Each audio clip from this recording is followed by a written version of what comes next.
যশোরের ঝিকরগাছা উপজেলার সদর ইউনিয়নের লাউজানে হাই স্কুল মাঠে অল্প বৃষ্টিতেই সৃষ্টি হচ্ছে জলাবদ্ধতা। দিবাগত রাত ৮ এপ্রিল বুধবার হালকা বৃষ্টিতে এ অবস্থা হয়ে গেছে। সরেজমিনে যেয়ে দেখা যায় মাঠে কানায় কানায় জলাবদ্ধতা তৈরি হয়েছে। পানি পুরো মাঠে বেঁধে আছে, যা বের হচ্ছে না এবং দূষিত অবস্থার সৃষ্টি করেছে। এ ধরনের দূষিত পানি থেকে রোগবালাই বাঁধার সম্ভাবনা রয়েছে।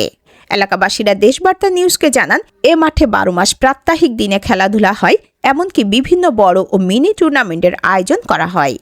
এতে এই স্কুল মাঠটি সবসময় আনন্দময় ও খেলাধুলার ভিতরে পরিপূর্ণ থাকে।